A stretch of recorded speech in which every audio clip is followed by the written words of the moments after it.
Oi?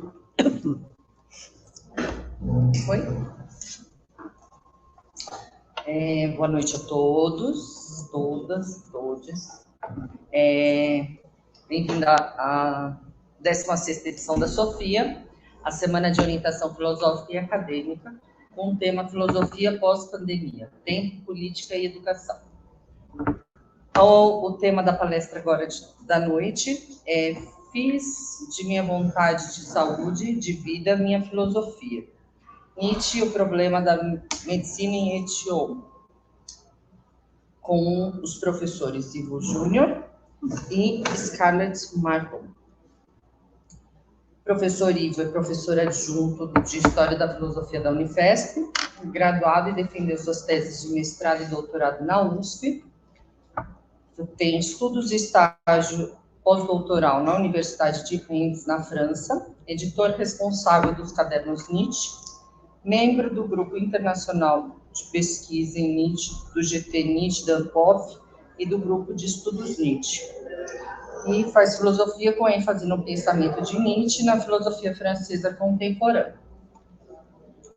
E a professora Scarlett Martin é professora titular de filosofia contemporânea da USP, publicou cerca de 18 livros, a maioria sobre filosofia nietzschiana, além de ensaios e obras coletivas e revistas especializadas no Brasil, Alemanha, Áustria, Espanha, França, Itália, Portugal, Estados Unidos, Colômbia, Venezuela, Bolívia, Argentina e Chile. Fundou o GEM, que é o Grupo de Estudos Nietzsche, criou os cadernos Nietzsche, coordenadora da coleção de livros Sendas e Veredas, implementou o GT Nietzsche junto à ANPOF e integra o Comitê Científico de Nietzsche, de Nietzsche Studien, de monografia und Text sur Nietzsche Forschung. Eu estou tentando estudar alemão. Eu estou tentando. São só 6 meses. Eu não vou chegar.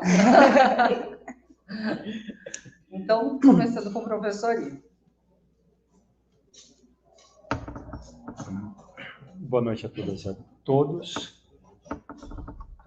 Agradeço o convite da organização Sofia, dessa nova edição. Muito honrado estar aqui. Bom, como já foi dito, será uma mesa um tanto nietzschiana, em torno da... Eu vou ler o meu texto e vou expor já de início quais são os propósitos aqui da minha fala. Eu vou magiar a questão que a organização me deu para essa exposição.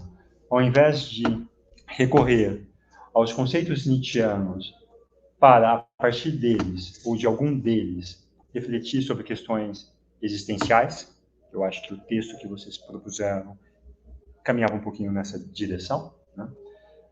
Essa tarefa que vocês propuseram, no meu ver, é um tanto delicada, arriscada mesmo, portanto, eu deixo para ser feita por quem tem mais competência do que eu para tanto. E, no entanto, e por conseguinte, me proponho algo que fique mais no terreno do diagnóstico crítico, sem dúvida, mas sem trazer, mesmo que mediado pelo cabedal conceitual já estabelecido por Nietzsche, uma terapêutica. Bem, muito se discutiu o tema da pandemia. Não poderia ser diferente, pois este foi um acontecimento, um dos mais dramáticos dos últimos tempos. Independente da modalidade que essa discussão se deu, na linha da história da filosofia ou não era possível não ter ocorrido uma abordagem filosófica a partir da nossa especialidade. Não temos nós, da filosofia, um lugar de destaque, mas nem por isso, destaque, eu faço referência às áreas todas que trataram do tema da pandemia, mas nem por isso somos completamente descartáveis. Tanto que muitos pensadores, enfim, como disse de início, ou dizer na sequência, trataram da questão. Então, não vou fazer uma recensão dessas reflexões feitas por importantes pensadores que trataram do tema, mas tratar pela via que me é mais confortável de um ponto, de um rol de vários, de mesma natureza que se apresentou para todos nós. Indo pelas bordas, esse ponto no qual eu vou me deter, indo então pelas bordas, o negacionismo frente às conclusões de estudos científicos, tônica desses tempos pandêmicos, a falência, portanto, da prevalência da existência de uma, entre aspas, verdade, da força da racionalidade, das luzes, etc, etc. Tudo isso bem pode ser enquadrado num movimento outro que toma parte das sociedades ocidentais, que é a onipresença cada vez maior, em tudo isso que ocorreu, uma palavra, negacionismo, que é a onipresença cada vez maior nas sociedades ocidentais. Aqui no Brasil a gente bem vê isto, que é a da extrema-direita. É nesse quadro que eu gostaria de tratar de um outro tema, correlato ou ao menos, do mesmo universo, do mesmo registro do negacionismo científico, que envolve também um trato polêmico com a ciência. Um tema que mobiliza uma construção conceitual, talvez de forma mais bem-sucedida do que a justificação do negacionismo em relação à vacina, mas que não deixa de ser igualmente ideológico. Antes de nomear esse tema que abordarei em Nietzsche, gostaria de lembrar que são os discursos que vão se sedimentando no tempo que eclodem inesperadamente.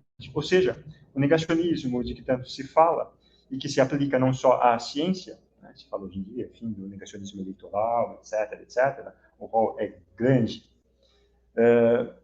nessa direção, tem suas bases deitadas há muito tempo. Identificar esses discursos e miná-los é absolutamente essencial para nos contrapormos eficazmente ao negacionismo. Finalmente, gostaria de tratar, no bojo da filosofia nietzschiana, do tema da eugenia. Isto pode me permitir, mesmo que de forma rápida, alguns apontamentos ou relação com a função do negacionismo ela mesma, ou seja, os negacionistas, como a gente bem pôde se informar, também procuraram eliminar parte da população que consideraram, no caso brasileiro em particular, aqui, nosso descartável. Bem, começo por investigar a maneira pela qual Nietzsche elabora conceitualmente as categorias de saúde e doença, pretendendo indicar que a sua crítica à modernidade realiza-se plenamente apenas quando lança mão dessas categorias, saúde e doença. Ou seja, mostrar que essas categorias são basilares para o seu entendimento, ou seja, aqui, a crítica à modernidade. A partir daí, procura apontar para os desdobramentos de cunho, assim hoje denominados, eugenistas da empreitada crítica nietzschiana. Bom, começo. Na trilha de Francis Galton, Nietzsche aborda uma série de temas que hoje colocaríamos sob a rubrica da eugenia, mas que na época eram valorados de maneira minorada em relação aos dias atuais. Temas esses que o filósofo aborda a partir do panorama social em que se encontrava a Alemanha, particularmente panorama que se segue a vitória alemã na Guerra Franco-Prussiana, visando, de forma clara, a fornecer uma solução satisfatória para aquilo que considerava problemas provenientes de mudanças estruturais da política e da economia do período que, a seu ver, afetavam diretamente a cultura alemã. Dada a massa populacional que não tinha lugar assegurado na sociedade, soluções radicais, breves e rápidas, dessa massa populacional se livrar, não deixam de ser encontradas nos textos de Nietzsche, que, é bom ressaltar, não ignora o papel importante que essa massa tem para a produção econômica ela mesma. Nem por isso, certos, entre aspas, descartes não deveriam ser levados a bom termo. Em relação a esse ponto, os textos do filósofo são abundantes. Fiquemos, no entanto, com apenas uma passagem da obra publicada, o parágrafo 206 de Aurora. Escutemos Nietzsche. Diz ele: essa seria a atitude correta. Os trabalhadores da Europa deveriam declarar-se uma impossibilidade humana como classe e não apenas, como em geral sucede, como algo duramente e impropriamente organizado. Eles deveriam suscitar na colmeia europeia uma época de enxames migratórios como jamais houve e, com esse ato de livre mobilidade em grande estilo, protestar contra a máquina, o capital e a escolha que agora os ameaça de ter de tornar-se escravos do Estado ou escravos de um partido da subversão. Fim de citação. Aquele que trata de 2 pontos, escravos do capital, está se referindo a toda uma tendência liberal, escravos do partido da servidão, está se referindo à tendência socialista. De início, ressaltemos que Nietzsche tem, frente ao Estado, nesse momento da obra, pois na época do nascimento da tragédia a posição era outra, um posicionamento que ignora o fato de que, na modernidade, o Estado é peça central, não podendo ser ignorado. Encará-lo apenas como um agente repressor em nada contribui para uma efetiva crítica do aparelho estatal. Apontemos ainda que, nesse trecho citado, o capital e o trabalho são igualmente depreciados. O que se compreende perfeitamente se levarmos em conta a perspectiva de Nietzsche que, além de ser extrema aos objetos criticados, é englobante, pois identifica num e no outro, capital e trabalho, uma base comum. Há também de ressaltar a crítica de Nietzsche ao, entre aspas, partido da subversão. Não apenas o capital, mas a sua outra face, o socialismo, também é alvo crítico de Nietzsche. Esse pano de fundo das posições críticas do filósofo, que ele aborda até a exaustão em seus textos, prepara o terreno para as soluções propriamente ditas, para que as soluções propriamente ditas sejam apresentadas. Continuemos, então, com o mesmo texto de Nietzsche, 206, de Aurora. Eu o cito novamente. Que a Europa seja aliviada de 1/4 de seus habitantes. Ela e eles terão um coração mais leve. Apenas em lugares distantes, nos empreendimentos de colonizadores entusiasmados, será percebido quanta razão e equanimidade, quanta sadia desconfiança a mãe Europa instilou seus filhos. Esses filhos não mais suportavam viver juntos a ela, a velha senhora embotada, e arriscavam tornar-se rabugentos, irritados e ávidos de prazer como ela. Fora da Europa, as virtudes da Europa estarão pelo mundo com esses trabalhadores. E aquilo que no interior da pátria começava a degenerar em perigoso desânimo e tendência criminosa, no exterior ganhará uma bela naturalidade selvagem e se chamará heroísmo. Fim de citação.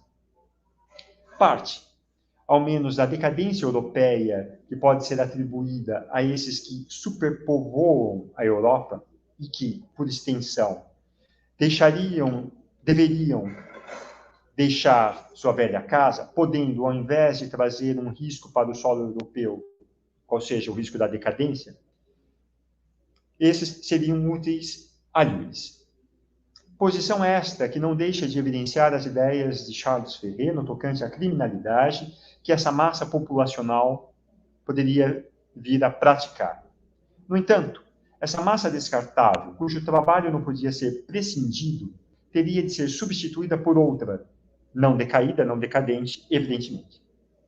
Essa outra seria composta pelos chineses, que trariam para a Europa alguma, entre aspas, calma e contemplatividade. Não uma mera substituição.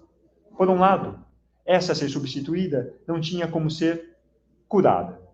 De outro, por não seguir a tendência mundial, por não seguir a tendência mundial norte-americana, no caso, por que não seguir a tendência mundial, no caso norte-americana, e fazer dos chineses os novos escravos? Antes de continuarmos, abramos um parênteses. fica evidente que tomamos ao pé da letra as afirmações do filósofo, pois consideramos que a consonância de ideias circulavam em vários meios e as afirmações de Nietzsche devam ser tomadas tal e qual. Dissociá-las, afirmando que o filósofo apenas utiliza construções, formulações ou expressões de uma época para falar de sua própria época, metaforizando ao mesmo tempo as formulações odiernas, a ele, a nosso ver, não deixa de trazer equívocos. Fecho parênteses acima, fechando esse parênteses, lembremos que, para além da expulsão, outros mecanismos contribuem para o descarte de degenerados, tal como a morte tida como solução para estados sem volta. Claro que os que sujariam as mãos eliminando os seus seriam os próprios degenerados. Assim, talvez possamos inferir, isso que eu acabei de dizer, de uma sessão, de Assim Falava Zaratustra, intitulada Da Morte Voluntária. Tragamos antes, no entanto, um texto da Gaia Ciência, que bem demonstra que as posições de Nietzsche são bem mais radicais que as de Francis Galton, que aqui não expusemos, não exporemos. Ao invés de salvaguardar o degenerado da morte, em particular os que tanto repugnavam um certo segmento social, os mendigos, por exemplo, o filósofo pensa que seu desaparecimento deve ser incentivado. Afinal, a seu ver, viver significa, entre aspas, rechaçar sem tréguas de tudo o que quer morrer. Viver quer dizer ser cruel e desapiedado contra tudo o que em nós, e não apenas em nós, torna fraco e velho. Viver quer dizer, continua Nietzsche, ser sem piedade para com os moribundos, os miseráveis e os velhos. Ser sempre, de novo, é uma interrogação, assassinos? Fim de citação. Nessa trilha, podemos trazer agora a passagem de Zaratustra a que fizemos referência acima. Então, sendo Nietzsche da morte involuntária. Diz ele: muitos morrem demasiados tarde e alguns demasiado cedos. Ainda soa estranha a doutrina de, entre aspas, morre a tempo. Há aquele para o qual a vida malogra. Um verme venenoso vai carcomendo-lhe o coração. Possa ele prover tanto mais para que lhe seja bem-sucedida a morte. Vive gente em demasia e por tempo demais fica pendurada em seu galho. Possa vir uma trovoada que sacuda da árvore todos esses frutos podres e bichados. Grande estilo, protestar contra... e bichados, fim de citação. Trilha essa que, de forma cristalina, num dos seus últimos textos, o filósofo bem irá mostrar que, depois de colocar na genealogia para operar, está completamente desimpedido. No conceito de homem, diz ele, nesse homo, no conceito de homem bom, se tomou partido por tudo o que é fraco, doente, mal-sucedido, sofredor em si mesmo. De tudo o que deve morrer. A lei da seleção se inverteu. Fim de citação. Expulsão, eliminação, mas também para que sejam minimizados no futuro, maneiras para impedir o surgimento de novos degenerados devem ser aventadas. E assim falava Zaratustra, na primeira parte do casamento e dos filhos, Nietzsche não deixa de apontar para aqueles a quem cabe ter filhos. Os que cabem ter filhos, diz ele, são os homens saudáveis. Para esses, o casamento tem uma função precisa. Cito: criar, a dois, um ser que seja mais alto do que aqueles que o criaram. Fecho aspas, pavimentando o caminho para o surgimento do além do homem. Fechasse assim o casamento como sendo uma, entre aspas, mesquinha satisfação a dois, fruto de uma união decidida no além. Em termos mais diretos, o filósofo propõe regulamentar os nascimentos, isso sem trazer aqui uma série de medidas complementares que, em nossos dias, seria impensável até mesmo para os mais conservadores. Tendo como pressuposto essa ideia de hereditariedade, essas medidas profiláticas que o filósofo traz, permitiria o surgimento, tendo como pressuposto essa ideia de hereditariedade, essas medidas profiláticas que o filósofo traz, permitiria o surgimento de seres saudáveis. É num texto dos Crepúsculo dos Ídolos que sua compreensão do hereditário aparece com contornos muito bem definidos. No aforismo intitulado A Beleza Não É um Acaso, Nietzsche afirma que, entre aspas, todo o bom é herança, já o imperfeito não é herdado. O filósofo entende, no entanto, que, para chegar ao bom, há um processo de aquisição de um determinado estado, sempre custoso e que se dá no correr do tempo. Em outros termos, considera que o bom é adquirido e o imperfeito é o estado inicial de algo que necessita ser objeto de muito trabalho para sair da imperfeição. O filósofo entende que os homens gregos, exemplares, quando, neste ponto, bem indicam o primeiro passo a ser dado, qual seja, o cultivo do corpo e não da alma, como ocorreu posteriormente com o cristianismo. A utilização do termo beleza como meio de exemplificar o que entende por hereditário não é por acaso, mas tudo indica que seja em virtude do foco da questão eugênica ela mesma, ou seja, a composição física dos seres. Esse trabalho árduo, sem o qual os resultados seriam desastrosos, fica explícito numa passagem de Para Além de Bem e Mal, onde ele diz, eu cito: uma espécie nasce, um tipo se torna firme e forte na luta prolongada com condições desfavoráveis, essencialmente iguais. Das experiências de criadores se sabe que, inversamente, as espécies favorecidas com alimentação abundante, sobretudo com proteção e cuidado extra, logo propendem fortemente à variação do tipo e são ricas em prodígios e monstruosidades. Fim de citação. A partir de sua compreensão do hereditário, as posições do filósofo sobre os que não tiveram a sorte de serem bem constituídos, bem revelam posições que hoje consideraríamos eugênicas.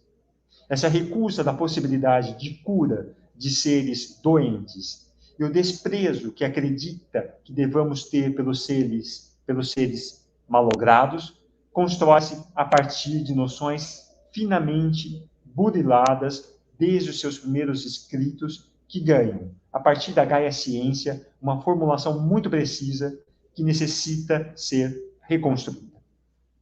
Antes de analisar os elementos que sustentam essas posições, entre aspas, eugênicas, de Nietzsche, com o fito de bem avaliá-las, convém apontar, ao menos numa única palavra, a motivação do intento nietzschiano. Ou seja, um combate a todas as vertentes da modernidade que, em última análise, são responsáveis diretas pela degenerescência odiana a ele. O combate é, portanto, contra os homens modernos, mas ainda contra esse novo mundo que passou a dar as cartas. Ou seja, esse mundo que passou a dar as cartas, como eu fiz referência no início do meu texto, é aquela Alemanha que começa a economicamente se desenvolver, quando o capital efetivamente lá se instala. Ter o intento de Nietzsche em evidência é essencial para perseguir os passos por ele dados. Assim, apontemos de início para o fato de que o próprio Nietzsche não deixou de alertar seu leitor que as mudanças de posição teórica que encontramos no correr de sua obra, esclarecendo inclusive as razões que o teriam levado a se posicionar diferentemente em momentos diversos dos seus escritos. É assim que o filósofo, no aforismo 370 da Gaia Ciência, logo no início, lembra o leitor que cometeu certos equívocos de abordagem na sua crítica de juventude da modernidade. Diz ainda que suas posições de juventude, que tinham como chave de leitura do mundo as categorias conceituais pessimismo, otimismo, teriam sido fruto de suas vivências pessoais de então. Diz ele num texto tardio, embora póstumo do período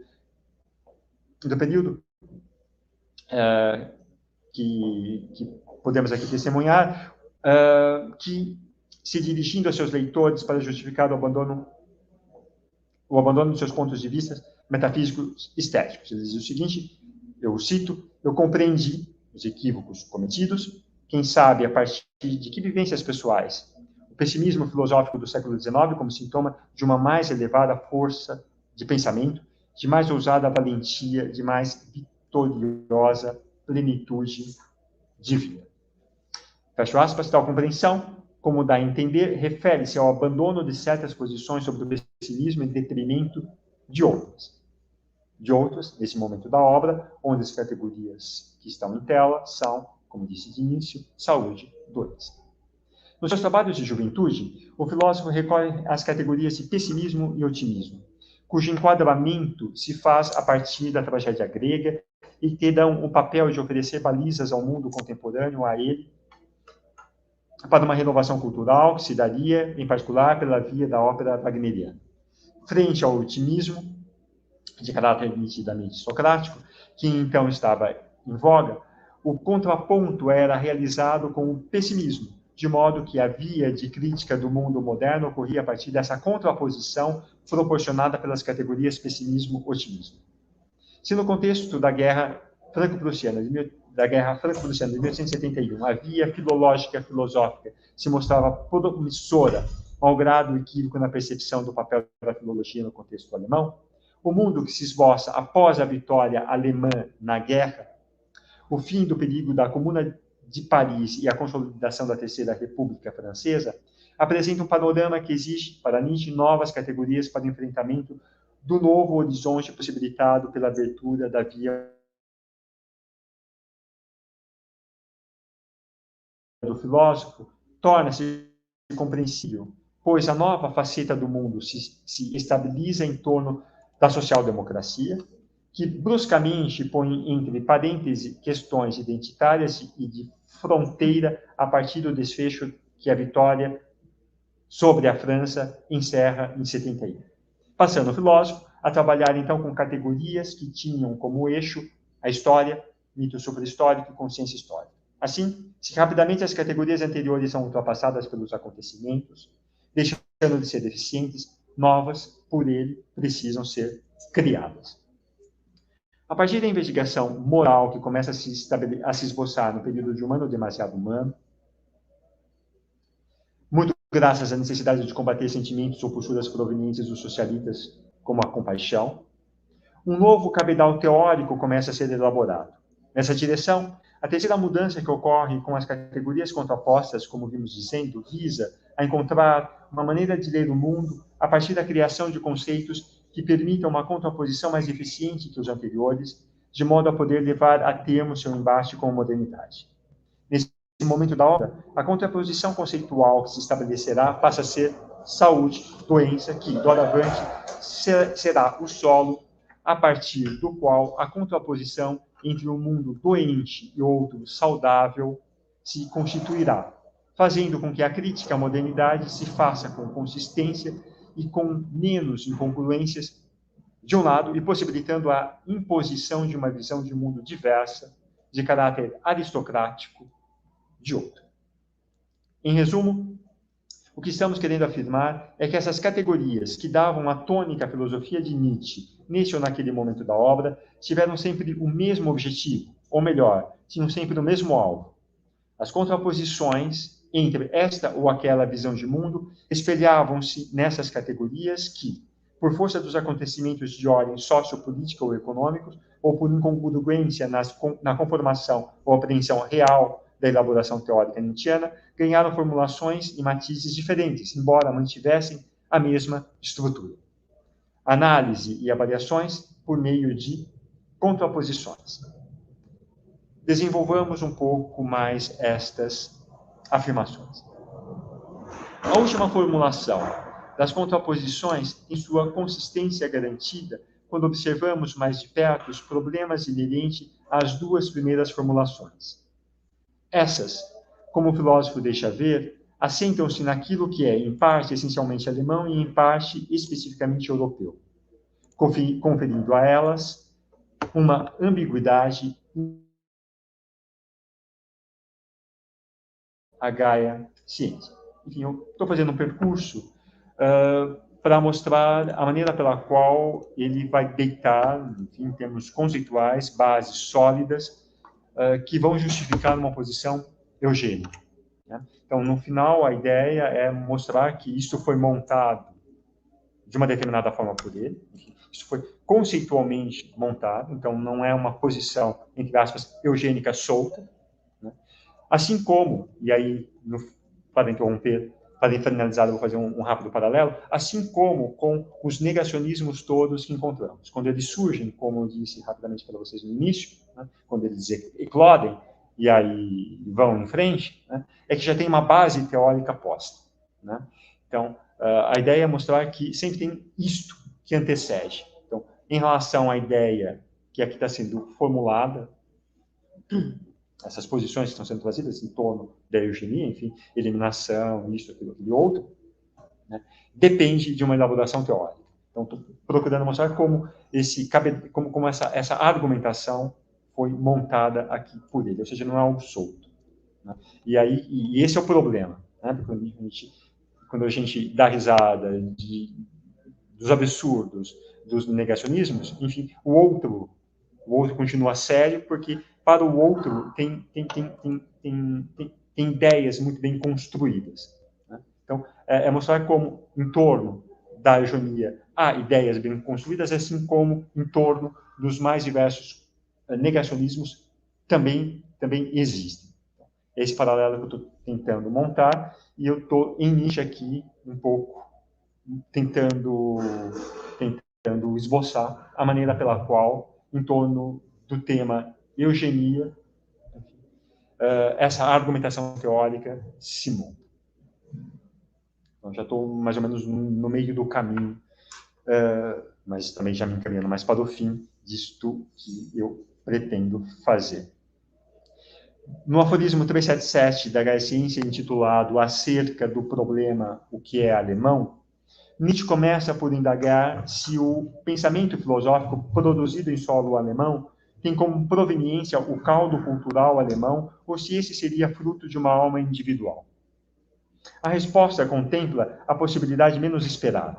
Houve pensamentos que provieram da alma alemã e outros da, por assim dizer, da alma europeia. Exclui a possibilidade de afirmar um pensamento que se circunscreve a uma alma individual nascida em solo alemão ou europeu. Assim, ao terminar esse aforismo, asseverando que os alemães de hoje não são pessimistas, demonstrar o quão Schopenhauer estava em sintonia com seu tempo, exceto, evidentemente, com os alemães. Lembremos, de novo, que, com a vitória alemã na Guerra Franco-Prussiana, é o otimismo que impera em seus compatriotas alemães. O pessimismo de Schopenhauer não é assim de lavra alemã, mas, a seu ver, europeia. Posição, evidentemente, que ele, Nietzsche, compartilha como um bom europeu. Já, na outra ponta, como nos casos exemplares do impacto de um pensamento proveniente da alma alemã, Nietzsche traz Leibniz, Kant e Hegel. Fiquemos um momento com este último, pois é quem nos interessa sobremaneira aqui. Cito Nietzsche, na Ciência, nesse aforismo 357, onde ele nos diz: nós, alemães, somos hegelianos, mesmo que nunca tivesse havido um Hegel, na medida em que, à diferença dos latinos, damos instintivamente ao vir a ser, ao desenvolvimento, um valor mais profundo e mais rico do que aquilo que, entre aspas, é. A posição é convida a ser. E nós mal acreditamos que se justifique o conceito de ser. O conceito de ser aqui, entre aspas. Fim de citação. Dessa perspectiva, Schopenhauer não exprimiria a alma alemã, mas a alma europeia. Hegel, por sua vez, exprimiria a alma alemã do seu presente, em que o vir a ser e o desenvolvimento são traços indiscutíveis à diferença do que se passa com outros povos. Esses dois elementos, o pessimismo e o vir a ser, vão perpassar as formulações das contraposições conceituais a que nos referimos acima, com modulações diferentes, facilmente percebidas se levadas em conta condicionantes externas. Com a ideia do vir a ser, Nietzsche percebe que ela favorece os movimentos revolucionários, malgrado esse ter como marca o, entre aspas, ser. O revolucionário, aqui se pautaria por um ideal, por uma ideia una, estável, não modificável, portanto confiável, segura e garantidora de estabilidade. No entanto, na contraposição categorial entre otimismo e pessimismo, esse marcado pelo romantismo trazia intrinsecamente o germe do ser, impossibilitando uma real contraposição com o otimismo de cunho socrático. Com a consciência histórica, algo de semelhante ocorria, uma vez que aquilo que caracteriza efetivamente a alma alemã, o vir a ser, estaria aterrado pelo seu outro basilador da modernidade. A aposta no progresso, noção essa colocada no ideário metafísico, por exemplo, colide com aquilo que é especificamente alemão. Essas incongruências internas, apresentadas aqui rapidamente, dissolvem-se a partir da Gaia Ciência, momento no qual as contraposições ganham uma nova ótica. No parágrafo O Nopulismo 370, Nietzsche recoloca em nova chave o pessimismo e o vir a ser, mostrando ser intrínseco a cada um deles certa ambivalência que haviam passado desapercebidas nos seus primeiros escritos. Partindo da distinção entre dois tipos de sofredores, aqueles que sofrem por abundância de vida e os que sofrem por empobrecimento de vida, Nietzsche encontra um meio para avaliar os estados de vida, condenando, no caso desse aforismo, os pessimistas românticos. No entanto, em ambos os sofredores, esses dois aspectos estão presentes. Quando se está sob o guarda-chuva do vir a ser, o anseio, citando Nietzsche, de destruição, mudança, vir a ser, pode ser expressão de energia abundante, mas também pode ser o ódio do malogrado. Fim de citação. Quando se está sob o guarda-chuva do ser, entre aspas, a vontade de eternizar pode vir da gratidão e do amor, mas pode também ser a tirânica vontade de um grave sofredor. Fecho aspas. Com o pessimismo romântico, o vir a ser expressa o ódio do malogrado e o ser a tirânica vontade do sofredor. Com o seu outro, o pessimismo dionisíaco, advogado pelos abundantes de vida, o vir a ser exprime uma energia abundante e o ser, a gratidão e o amor. Em cada um deles, há esses dois aspectos presentes. Assim, essas polarizações que se dividem internamente, expressando ambivalências, distinguem-se de modo definitivo quando assumem a forma de saúde e doença. Esse esquema de avaliação, como o próprio Nietzsche afirma, justificadamente preferível, acaba por reagrupar em estados bem distintos cada um dos polos das contraposições conceituais presentes no decorrer da obra, que, por razões que não desenvolveremos aqui, terão a sua função de medida de avaliação plenamente acabada na doutrina da vontade de potência. Ao se posicionar ao lado da saúde, Nietzsche acaba também, por decorrência, por se posicionar politicamente. É assim que, no momento em que fornece uma nova roupagem às contraposições até então aventadas, que os problemas se resolvem, não porque as incongruências com que se deparava foram resolvidas, mas porque a ótica é alterada. O que passa a importar é saber qual é o lado sadio e qual é o lado doente para, a partir daí, ter instrumentos de seleção. Com essa nova formulação das contraposições, tudo o que é doente pode ser doravante entendido como algo a ser descartado. E aqui a eugenia pode ter doravante livre curso. Antes, essa posição não tinha como ser levada a cabo, pois as categorias com que Nietzsche trabalhava não o permitiam bem justificá-la. Permitiam apenas para uma inadequação e insuficiência categorial na crítica que almejava fazer da modernidade. Sempre é importante lembrar que as posições acima eram muito correntes, seja na literatura, em trabalhos científicos, seja, em certa medida, no espírito da época. No caso preciso, essas posições de Nietzsche têm por alvo, como já dissemos, a busca por meios de curar sua época dos males modernos, visando ao favorecimento de uma vida plena a partir de uma radicalidade extrema.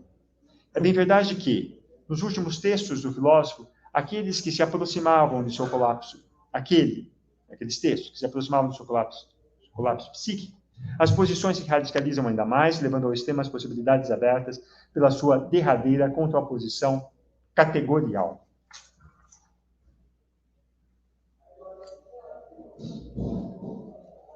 Procurei pincelar a maneira pela qual o tema da eugenia pode encontrar uma sólida justificação a partir da filosofia de Nietzsche, com as ressalvas todas em relação ao enquadramento histórico que se deve dar a essa questão.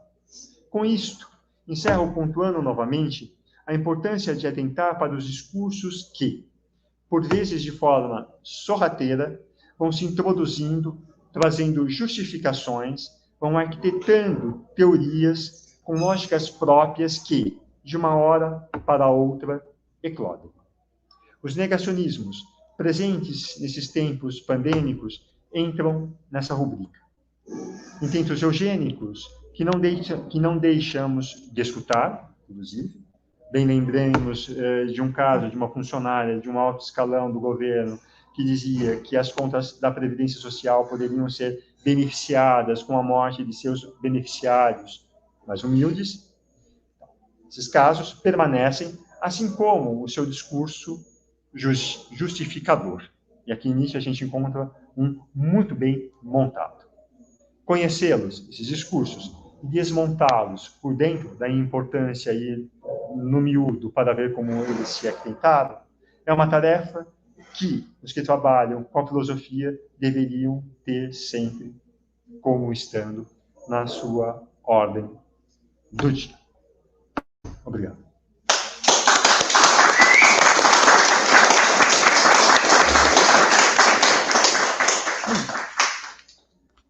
Esqueci de falar, gente, vocês guardem as perguntas de vocês no final da fala da professora Scarlett. A gente vai abrir as perguntas, tanto daqui quanto do online, tá? Então, professora. Obrigada, boa noite. Todos me ouvem? Sem problema? Muito bem. Antes de mais nada, eu gostaria de parabenizar a comissão organizadora desta 16ª edição de Sofia.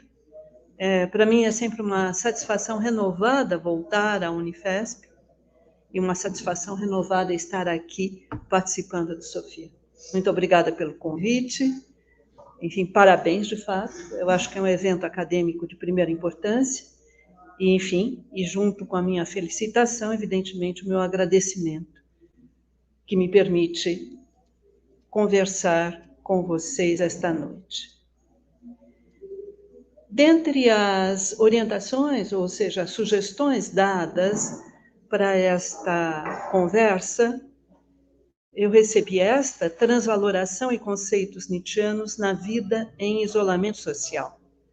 Bem, e eu fiquei me perguntando de que maneira eu poderia trabalhar este tema. Talvez seja conhecido de todos nós o estado de saúde do nosso filósofo, de Nietzsche. Nietzsche foi um indivíduo que sofreu muitíssimo desde muito cedo, quando era ainda professor de filologia grega na Universidade da Basileia. Começaram as enxaquecas, dores de cabeça, vômitos, etc. Ficou quase cego e assim por diante. E, no entanto, num dos seus últimos textos, 1888, Nietzsche vai escrever a seguinte frase: fiz de minha vontade de saúde, de vida, minha filosofia. Queria aqui apenas fazer um pequeno reparo. Na verdade, esse título é o título da minha participação. Bem, então, como é possível, que um indivíduo que tenha tido esta carga toda de sofrimento tenha chegado ao final da sua vida ativa, 1888 foi o último ano em que Nietzsche se manteve intelectualmente ativo, e tenha chegado a pronunciar uma frase como essa? Se nós recapitularmos algo dos dados biográficos de Nietzsche, nós vamos pensar, por exemplo, em 10 anos antes, ou 9 anos antes, em 1879, foi o ano em que Nietzsche atingiu a mais baixa vitalidade. 70 horas de dores ininterruptas, 118 dias sem ver a luz do sol. Recluso no seu quarto, janelas fechadas, cortinas cerradas, Nietzsche espera a morte. E 9 anos depois, Nietzsche escreve justamente esta frase. Esta frase se encontra num livro intitulado Esse Homo, e já o título do livro chama a nossa atenção. Esse Homo, eis aí o homem, não é? É a frase que Pilatos vai dizer da figura de Jesus, que está lá sendo julgada, que está lá, portanto, diante do povo, reunido na praça do mercado, eu diria, para trazer uma frase do Zaratustra. Não, mas deixemos isso de lado. Eis aí o homem. E, no entanto, o livro é de Nietzsche. Então, Nietzsche, como filósofo, intitula o seu próprio livro Eis aí o homem. E é um livro em que ele se apresenta. Um livro extremamente instigante. Vejamos os títulos dos capítulos desse livro. Porque sou tão sábio, porque sou tão esperto, porque escrevo livros tão bons, porque sou um destino. A minha intenção aqui é que conversemos a respeito desse livro.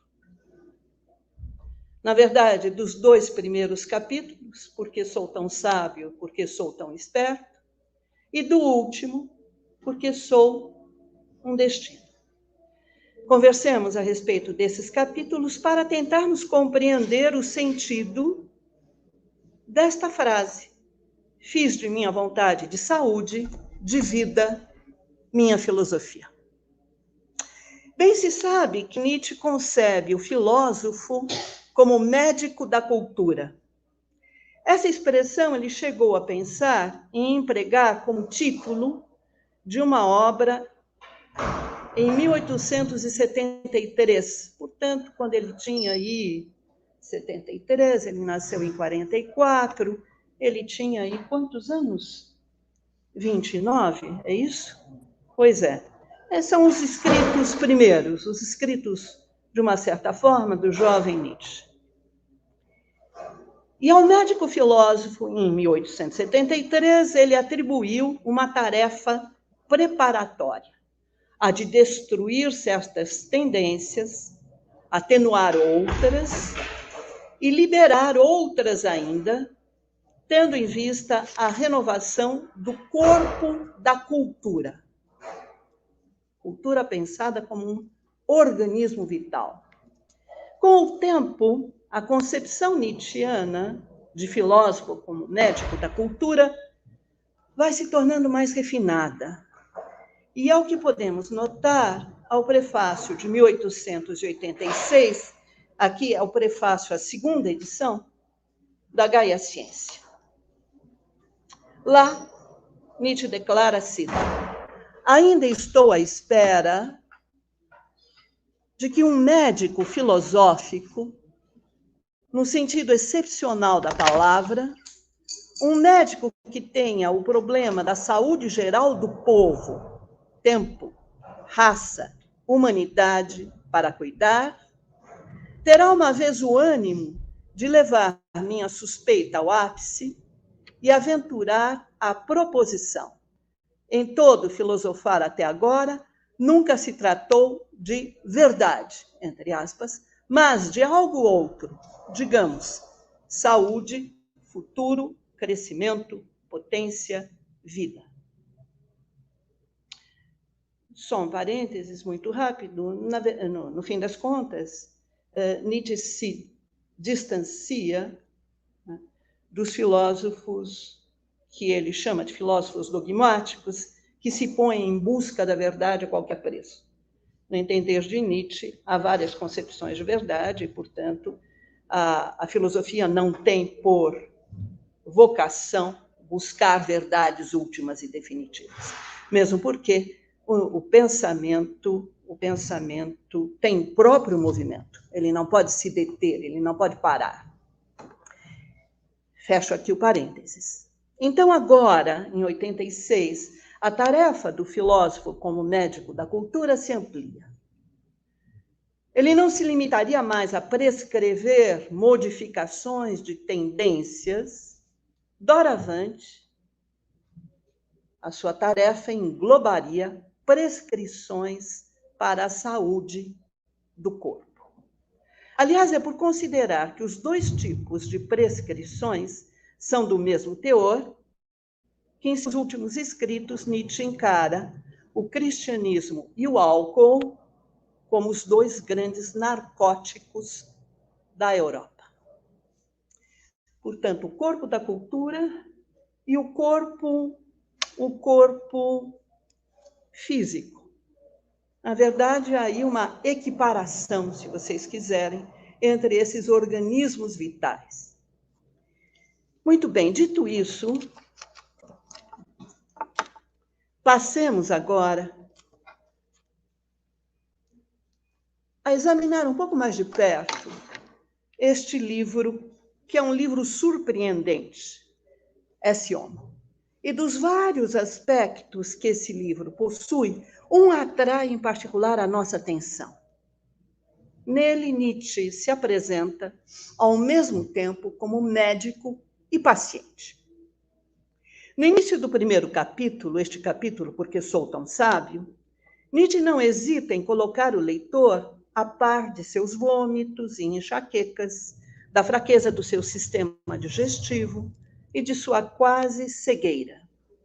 Mas, se assim procede, é para afirmar imediatamente depois, no segundo parágrafo, que ele é sadio no fundamento. Ele que é assim enfermo é sadio no fundamento. É precisamente o que procurará fazer ver nos parágrafos seguintes ao relatar suas atitudes sadias.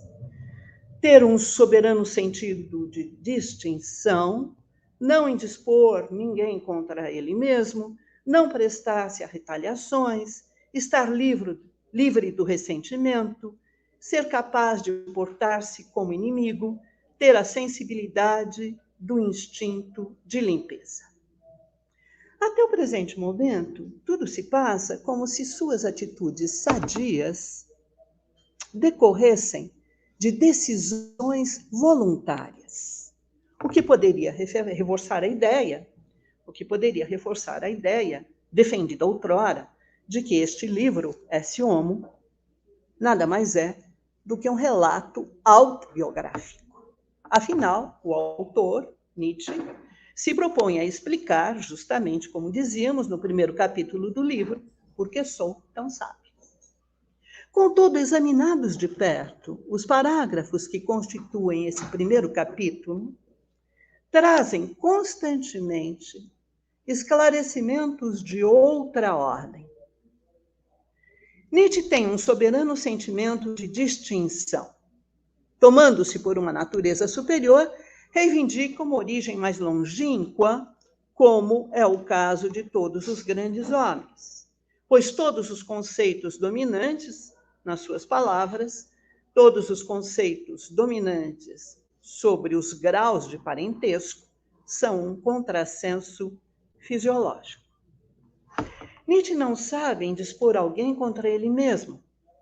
Se em sua vida não houve praticamente nenhum índice de má disposição a seu respeito, suas experiências lhe deram o direito de desconfiar, em geral, entre aspas, nas suas palavras, dos chamados impulsos desinteressados.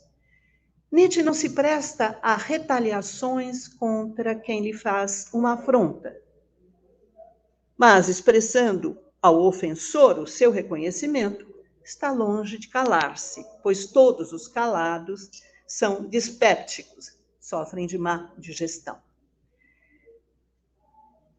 Nietzsche está livre do ressentimento diante daquilo que corre o risco de feri-lo. Para não consumir-se muito rápido, ele simplesmente não reage, pois a sede de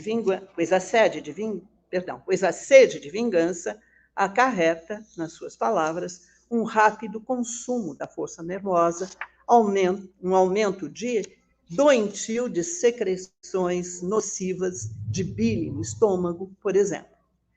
Nietzsche é capaz de portar-se como inimigo. Sendo uma natureza forte, toma todo obstáculo por estímulo, pois, nas suas palavras, atacar faz parte de seus instintos.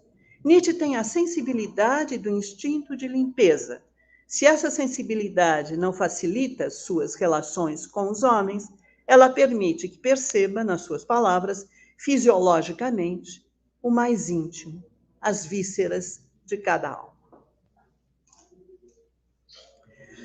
Os elementos reunidos até agora nos permitem afirmar que o autor de Esse Homo estabelece uma estreita relação entre suas atitudes sadias e a sua condição fisiológica. Bem mais, ao relatar suas atitudes sadias, ele faz o diagnóstico de diferentes condições fisiológicas.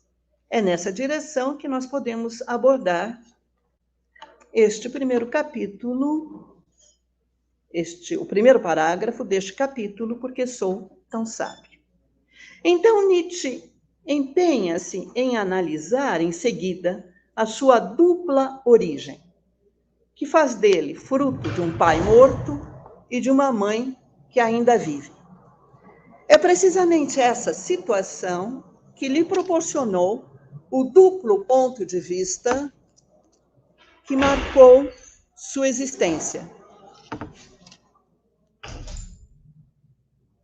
Para mostrar que seus momentos de baixa vitalidade lhe permitiram enfrentar questões espinhosas, Nietzsche associa a esses momentos a elaboração de suas obras, em particular, O Andarilho e Sua Sombra e Aurora. Para fazer ver que seus estados de saúde lhe dotaram da maestria nas mudanças de perspectiva, expõe as alternâncias dos períodos do restabelecimento e do declínio que teve de viver. Atribuindo um valor essencial à doença, Nietzsche soube dela se servir em seu percurso, apreciando sua dupla natureza, que fez dele, ao mesmo tempo, um decadente e um começo, soube recobrar a saúde. Se sua condição sadia lhe proporcionou um ponto de vista para encarar a decadência, suas enfermidades lhe deram um olhar para a saúde. Graças a esse duplo movimento, sempre presente em sua vida, Nietzsche tornou-se, no seu próprio entender, tornou-se mestre na arte de transtrocar perspectivas. Não é por acaso que ele afirma, nas últimas linhas desse primeiro parágrafo, que está em condição de assumir a tarefa que lhe é destinada. Nas suas palavras, primeira razão pela qual, para mim somente, talvez, é possível, em geral, uma transvaloração dos valores. Ou seja, transvaloração dos valores, talvez tenhamos a oportunidade de conversar mais adiante, mas trata-se de criar valores que estejam em consonância com o corpo, com a vida e com a terra. E seria possível, no entender dele, justamente porque ele pôde transtrocar perspectivas. Da ótica do doente, olhar para a saúde, e da ótica do sadio, olhar para a doença. Ao final desta primeira parte, nós não hesitamos, portanto, em afirmar que, de uma espécie de relato autobiográfico, Esse Homo se converte, de uma só vez, num texto filosófico. Associando indicações sobre sua condição de vida às suas atitudes sadias, Nietzsche sublinha que essas atitudes não são resultado de decisões voluntárias. Ao propor-se explicar por que sou tão sábio, ele examina o que tornou possível que venha assumir a tarefa de transvalorar todos os valores. No segundo capítulo do livro, Nietzsche faz o relato de suas experiências concretas, a começar pelo regime alimentar. Então prescreve, vamos lá para a dietética. Então prescreve evitar as refeições pesadas, abster-se de beber café, só tomar chá pela manhã. Em seguida trata da questão do lugar e do clima que lhe são propícios. Afirma que, graças a um longo aprendizado, agora conhece os efeitos que o clima e a meteorologia podem exercer sobre ele. Convencido de que o ar seco e o céu puro são indispensáveis aos homens cheios de espírito, entende que o clima alemão é nefasto aos que estão destinados a realizar grandes tarefas. E, por fim, examina os lazeres que lhes são favoráveis, e não hesita em dar exemplos. No que diz respeito à literatura, as poesias de Heinrich Heine, o poema dramático Manfred de Byron e Hamlet de Shakespeare. No que concerne à música, Tristão e Isolda, o idílio de Siegfried de Wagner, mas também Liszt, Rossini e Peter Gast. Até o presente momento, tudo se passa como se o regime alimentar a ser seguido por Nietzsche, o lugar e o clima que lhe são propícios e os lazeres que o favorecem decorressem de suas escolhas pessoais, o que poderia reforçar a ideia de que esse homo nada mais é do que o relato dos resultados dos experimentos que Nietzsche faz com si mesmo. Afinal, o autor do livro propõe-se a explicar neste segundo capítulo porque sou tão esperto. Contudo, examinados de perto, os parágrafos desse capítulo trazem esclarecimentos que permitem enquadrar de outro modo as experiências de Nietzsche. Indicando seu regime alimentar predileto, ele relaciona a cultura e a cozinha alemãs. Sustenta que, nascendo com vísceras desarranjadas, nas suas palavras, o espírito alemão é uma indigestão, não dá conta de nada. Voltando-se para a questão do clima e do lugar, insiste na influência da meteorologia sobre o metabolismo. Defende a ideia de que, se uma preguiça intestinal pode fazer de um gênio algo medíocre, algo alemão, nas suas palavras, o clima alemão, por si só, basta para desencorajar vísceras fortes e, inclusive, de disposição heróica. Ocupando-se de seus lazeres, passa em revista suas preferências em matéria de literatura e música. Afirma que é estrangeiro a tudo o que é alemão, nas suas palavras, a tal ponto que já a proximidade de um alemão atrasa minha digestão. Os elementos reunidos até o presente momento permitem notar que, se no primeiro capítulo do livro, porque sou tão sábio, o autor de Acione relacionava suas atitudes sadias e sua condição fisiológica, no segundo, neste, porque sou tão esperto, ele estabelece estreita relação entre essa condição e suas escolhas quanto ao regime alimentar, ao lugar, ao clima e aos lazeres. É a mesma lógica que submete tanto suas atitudes quanto o que chama de suas escolhas. Se assim procede, é porque concebe o ser humano como um ser relacional. Insistindo na ideia de que o ser humano está em relação com tudo o que o cerca, não hesita em prescrever, eu cito, ficar sentado o menor tempo possível. Aliás, eu deveria estar em pé aqui falando com vocês, né? Pois todos os preconceitos vêm das vísceras. Mas Nietzsche não se detém aí. Bem se sabe que, ao longo da vida, ele se pôs à procura das situações mais apropriadas a seu bem-estar. Dedicou-se às mais diversas leituras sobre os regimes alimentares. Lançou-se nos mais diferentes experimentos quanto ao lugar e ao clima. Mas, em vez de limitar-se a examinar seu caso particular, transformou em problema filosófico as questões relativas a seu estado de saúde. Da afirmação de que os modos de pensar dependem do sistema digestivo, Nietzsche chega à afirmação de que o espírito funciona da mesma maneira que o sistema digestivo, mas ainda que o próprio espírito é um sistema digestivo. No caso do espírito, como no do estômago, trata-se sempre do poder de assimilação. Considerando a incorporação um dos mais importantes modos de funcionamento do ser vivo, Nietzsche afirma repetidas vezes, e eu cito, o espírito é um estômago. Assim formulada, essa ideia remete diretamente à vertente crítica, ao núcleo da vertente crítica do seu projeto filosófico. Ao encarar o corpo e o espírito como aliados inseparáveis, ou melhor, ao encarar o corpo e o espírito como sendo da mesma natureza, o autor de Esse Homo quer romper com o pensamento metafísico, concebendo o ser humano como uma configuração pulsional, ao mesmo tempo física e psíquica.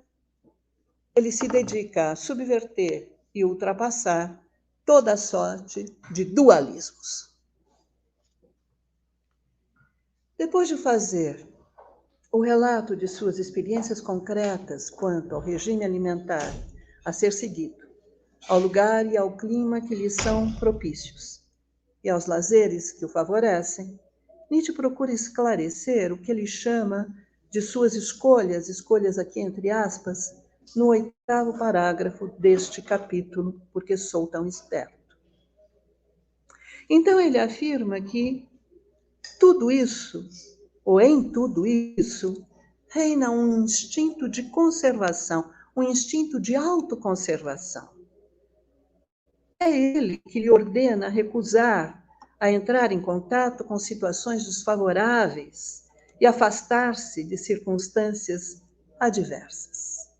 Na medida em que lhe é preciso evitar toda espécie de desperdício de energia, seu instinto de conservação se impõe como instinto de autodefesa. Para tentar apreender o sentido preciso dessa ideia, tomemos em consideração o 9º parágrafo deste 2º capítulo. A análise das reflexões que Nietzsche desenvolve nos permitirá compreender melhor o que chama de suas escolhas. Tomando como ponto de partida o subtítulo do livro Esse Homo, subtítulo é Como Tornar-se o que se é, Nietzsche começa por afirmar que para tornar-se o que se é preciso, sobretudo, não suspeitar o que se é. Aqui, a divisa socrática, o conhece-te a ti mesmo, né? A divisa socrática se acharia inteiramente deslocada. Nietzsche revela, então, que na sua vida jamais esteve consciente da tarefa que se imporia a ele. Sem ter conhecimento dessa tarefa, seu instinto de conservação organizava e hierarquizava suas competências. É o que ele procura mostrar na seguinte passagem que eu cito. Entre mentes, continua a crescer na profundeza a ideia organizadora, chamada a dominar. Ela começa a comandar, lentamente conduz de volta dos caminhos secundários e desvios, prepara qualidades e aptidões isoladas que um dia se revelarão indispensáveis como meios para o todo. Ela configura, essa capacidade organizadora, ela configura uma a uma as faculdades auxiliares, antes mesmo de deixar transparecer algo da tarefa dominante. Algo do fim, da meta, do sentido. Em vários textos, Nietzsche sustenta que o corpo consiste numa pluralidade de adversários. As células, assim como os tecidos e os órgãos, estão em combate permanente, de sorte que a todo momento, qualquer elemento pode vir a predominar ou a perecer. Dessa perspectiva, a luta garante a permanência da mudança. A luta faz também com que se estabeleçam hierarquias. Vale insistir que a luta é sem trégua e sem termo. Portanto, as hierarquias nunca são definitivas. Afinal, é com processos de dominação que a vida se identifica. É a essa mesma lógica que obedece o que Nietzsche chama de suas faculdades, entre aspas, na passagem de Esse Homo, citada acima. Então, ele defende a ideia de que, graças ao trabalho do instinto de conservação, seus diferentes impulsos se organizam de forma a que as suas atividades se integrem. Entre esses impulsos se estabelecem relações de interdependência. Uns se submetem a outros, que, por sua vez, se acham subordinados a outros ainda. Graças a essa organização hierárquica, arranjando-se com os impulsos de disposição concordante e submetendo os que lhes são opostos, um impulso predominante vem a coordenar todos os demais e a impor-lhes uma direção clara e precisa. Não é por acaso que Nietzsche encara esse trabalho que o levou a tornar-se o que é, como, entre aspas, uma obra-prima na arte da autoconservação, do egoísmo. Redefinindo por completo a noção de egoísmo, ele vem recusar a concepção moderna de sujeito. Concebido como substrato que produz vários efeitos, desenvolve diversas atividades e possui certas propriedades, o sujeito não é nada além de uma ficção. Entendido como um todo independente, completo, idêntico a si mesmo, permanente e unitário, dirá Nietzsche, o ego é tão somente um embuste superior. No quadro desse egoísmo sem ego, não há lugar para um sujeito que se mantém sempre o mesmo em sua individualidade. Não há lugar para a concepção moderna de sujeito. Enquanto força organizadora, ou se quiser, enquanto ideia chamada a dominar, o seu instinto de autoconservação, fez em segredo o trabalho de formar uma configuração pulsional destinada à tarefa de transvalorar os valores.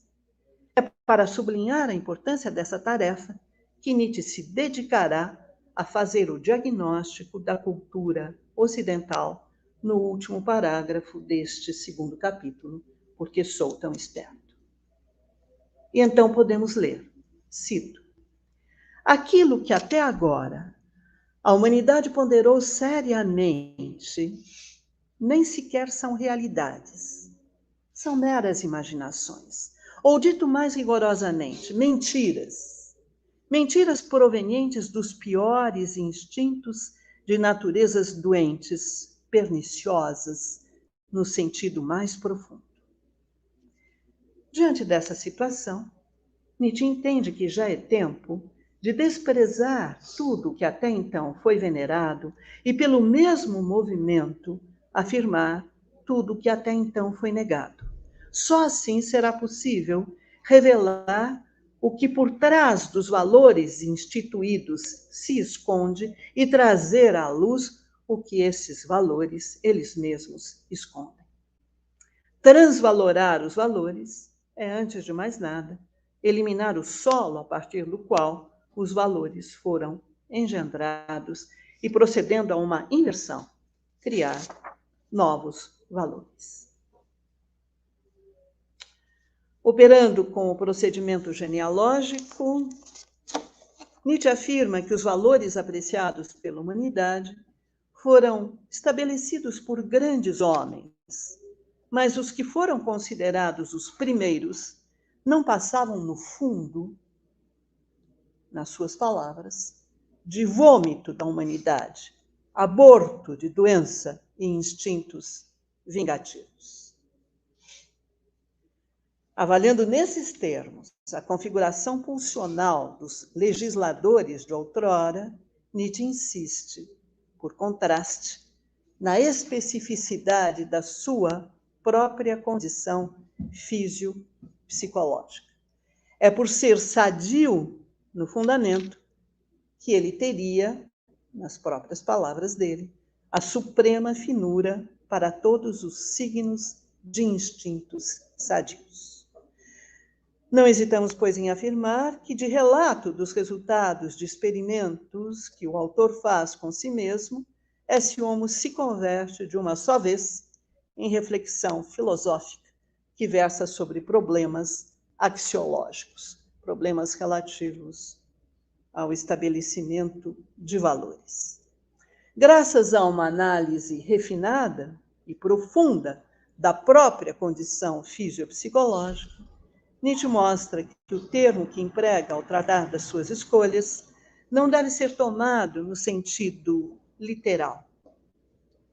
Nem determinações do livre-arbítrio, nem opções conscientes, suas escolhas, entre aspas, decorrem do dinamismo dos processos fisiopsicológicos. Ao propor-se explicar por que sou tão esperto, além de examinar o que tornou possível que venha a assumir a tarefa de transvalorar todos os valores, como ele já havia feito no capítulo anterior, Nietzsche ressalta a importância dessa tarefa, fazendo, para tanto, o diagnóstico da cultura ocidental. E assim nós cumprimos a análise dos 2 primeiros capítulos do livro. Resta agora examinarmos juntos o último capítulo, porque sou um destino. É à luz dessas considerações que é preciso avaliar o procedimento de Nietzsche nesse livro, no S1. É certo que nele Nietzsche pretende que, em vez de deixar-se embalar pelos doutores, ele se tornou o seu próprio médico. Mas se toma em mãos, é porque nele se manifesta, nas suas palavras, a incondicional certeza instintiva sobre o que, naquele tempo, era necessário mais que tudo. Também é certo que sustenta que deu a si mesmo a saúde, mas se põe em busca das condições mais apropriadas ao seu bem-estar, é porque nele trabalha em segredo o instinto de conservação.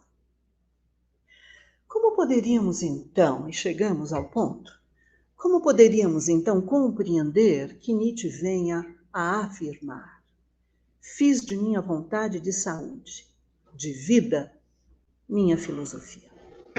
Seria o caso de suspeitar que com essa frase ele estaria retomando a concepção moderna de sujeito? Ao relacionar sua filosofia com sua vontade de saúde, estaria defendendo a ideia de que seu pensamento decorreria de uma decisão voluntária, que sua reflexão filosófica resultaria de uma opção consciente? Ora, se situarmos a frase no seu contexto, seremos levados a examiná-la de outro modo. No capítulo Por que Sou Tão Sábio, o autor de Esse Homo escreve: fiz de minha vontade de saúde, de vida, grifado, minha filosofia. Pois prestem atenção a isto, ele continua. Os anos de minha mais baixa vitalidade foram aqueles em que eu deixei de ser pessimista. O instinto de auto-restabelecimento proibiu-me, o instinto de auto-restabelecimento proibiu-me uma filosofia da pobreza e do desânimo. Nessa passagem, Nietzsche começa por estabelecer uma estreita relação entre seu estado de saúde e sua maneira de pensar. Quando trata de suas atitudes sadias e de suas, entre aspas, escolhas quanto ao regime alimentar, ao lugar, ao clima e aos lazeres, deixa entrever que são seus impulsos que lhe prescrevem o tratamento a ser seguido. Quando se volta para a sua reflexão filosófica, dá a entender que é sua condição fisiopsicológica que determina a terapêutica que lhe convém, enfatizando sem cessar o papel de sua configuração pulsional, seus impulsos, acaba por atribuir-lhe a sua própria filosofia. Estamos, pois, em condição de compreender o procedimento nietzschiano neste livro, no Esse Homo. No prefácio da obra, Nietzsche considera indispensável apresentar-se, porque será preciso dirigir à humanidade o maior desafio que ela já teve de enfrentar. Ao longo dos capítulos, insiste na ideia de que ele nada mais é, Nietzsche nada mais é, do que uma configuração pulsional singular. Aliás, é essa ideia que retoma no último capítulo do livro, propondo-se explicar por que sou um destino. Depois de sublinhar a importância da tarefa que lhe é destinada, Nietzsche afirma, cito, a verdade fala em mim. Mas minha verdade é terrível, pois até agora a mentira se chamou verdade. Essa passagem revela em muitos aspectos a atitude que Nietzsche assume em relação à própria reflexão filosófica. Ele dá a entender que são seus impulsos que se exprimem através das palavras. Bem mais, são os seus impulsos que tomam a palavra. Sim, assim falava Zaratustra, o protagonista, Zaratustra, aparecia como o porta-voz da vida, o porta-voz do sofrimento, o porta-voz do círculo. Em Esse Homo, é também como porta-voz que Nietzsche se apresenta. Afinal, é sua condição fisiopsicológica que dita a ele a própria filosofia. É precisamente o que ele parece dar a entender na continuação desse texto que estamos examinando. Tanto é que escreve, e eu cito, transvaloração de todos os valores. Essa é a minha fórmula para um ato de suprema autognose da humanidade. Um ato que em mim se fez carne e gênio. Daí se depreende que é sua configuração pulsional que determina a sua tarefa, que lhe impõe transvalorar os valores. Presente no seu corpo e no seu espírito, que são uma única e mesma coisa.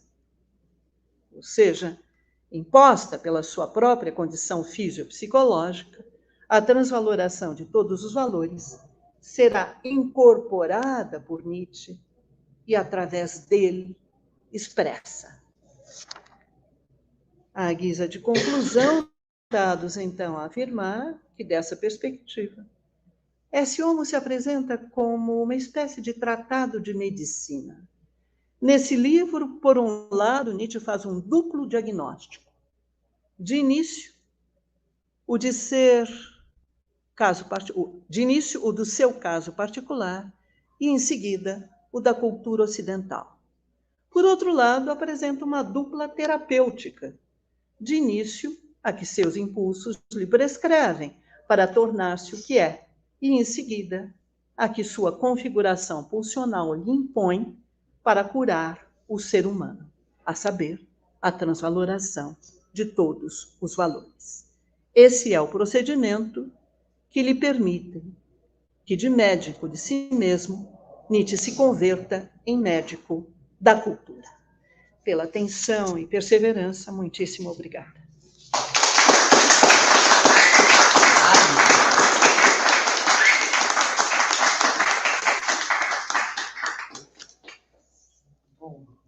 abrir agora perguntas.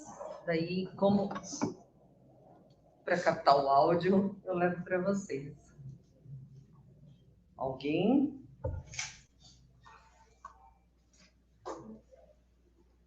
Tem uma no online aqui. Mas ninguém daqui que você. Olha a carinha deles que eles querem fazer uma pergunta, então só. Mas é que só para captar o áudio ali. Eu queria saber o quão difícil é para a gente superar, valorar esses conceitos de doença, por exemplo, que a gente coloca da doença em relação à vida. Eu lembro que eu li uma passagem que ele fala que o Sócrates, no final da vida, pediu um sacrifício de um galo a Asclepio, né? E aí ele acaba concluindo que o Sócrates achava que a vida era uma doença. E a gente tem a filosofia platônica como introjetada, introduzida na nossa cultura. A gente só pensa a partir dos conceitos platônicos. Quão difícil é para a gente ter uma filosofia da saúde hoje?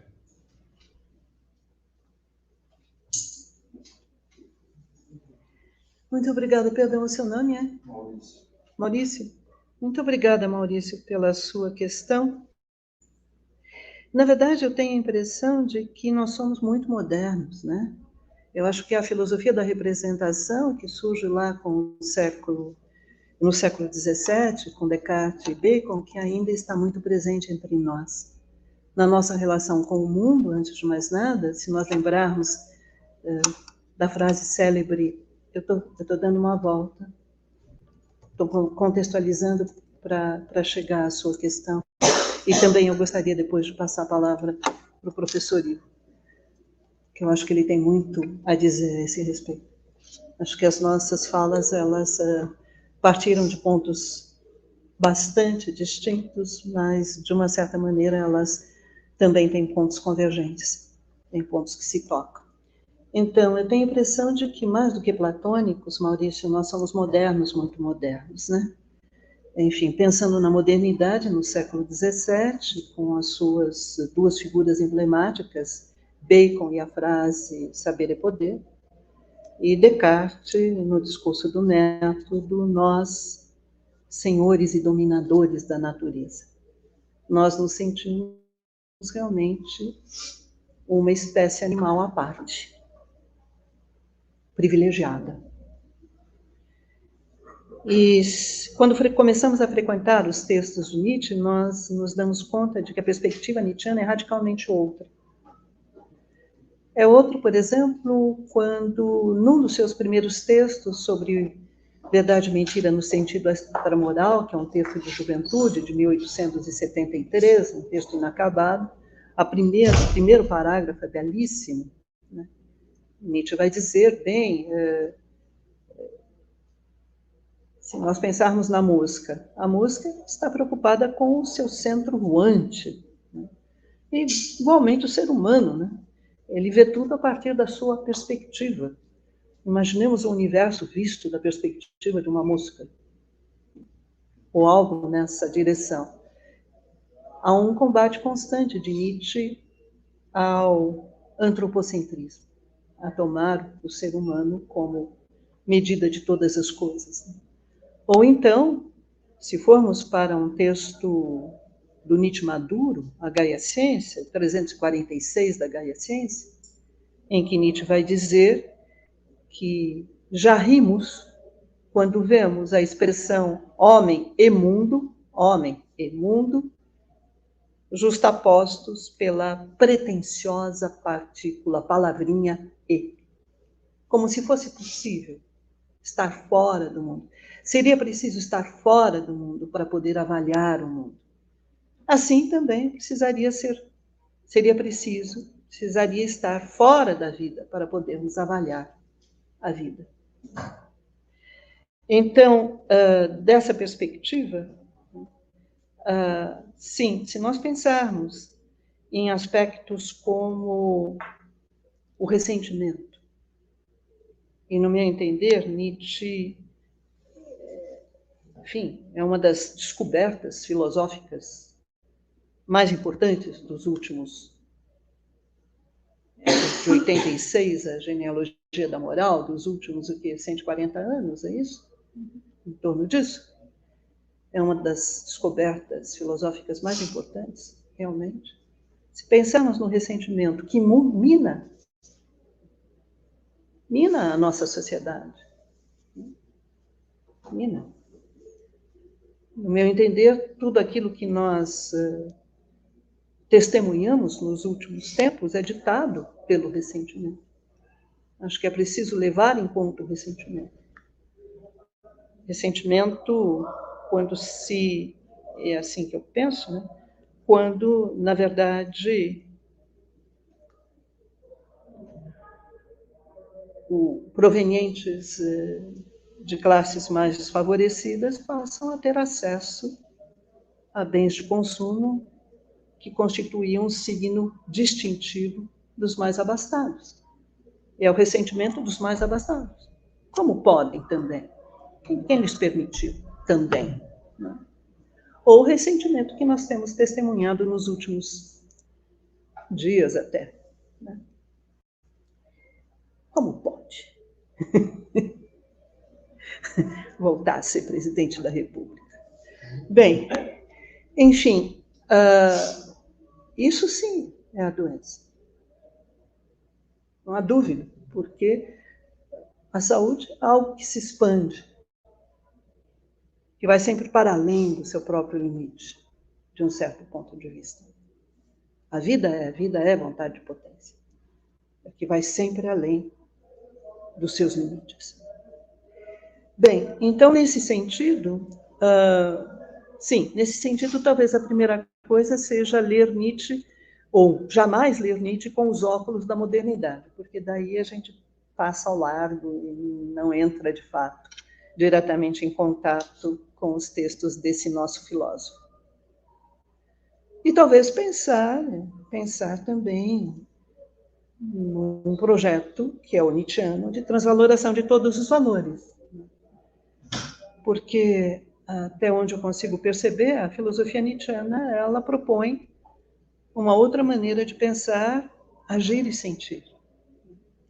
É claro que em Nietzsche há aspectos que traduzem um pensamento conservador. E isso, ao historiador da filosofia, o historiador da filosofia, que é o nosso métier, o historiador da filosofia não pode se negar a fazer contato com deste pensador, que é um pensador do século XIX. Claro. Né?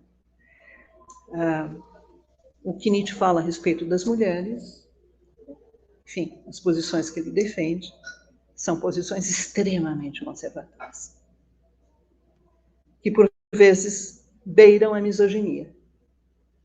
É um autor misógino, em certas passagens.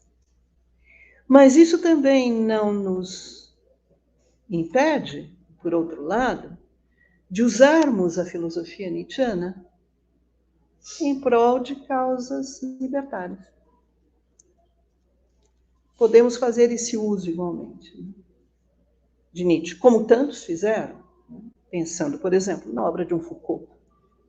Usa Nietzsche como uma caixa de ferramentas e está lá Foucault, enfim, não só refletindo sobre a atualidade do seu tempo, mas de uma forma muito ativa, combatendo pelas causas que lhe parecem as mais apropriadas naquele momento.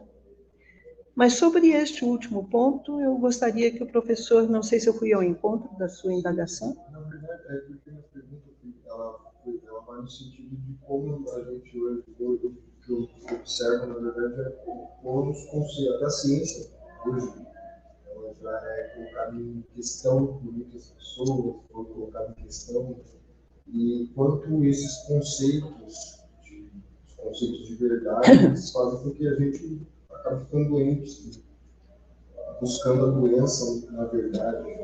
As pessoas ficam doentes buscando uma verdade, ou acabam se tornando doentes por conta desse conceito de verdade.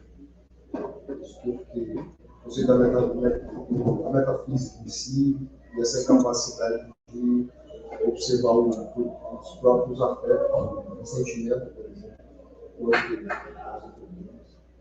e aí dentro dessa ideia, ideias como, por exemplo, a eugenia também, né, dentro dessa que também está dentro do conceito que o Nietzsche também trabalha, nesse sentido, o quão perigoso é uma leitura eficiente do texto de Nietzsche, por exemplo, na busca de uma crítica à metafísica, essas possibilidades, você pode encontrar uma justificativa para o eugenia.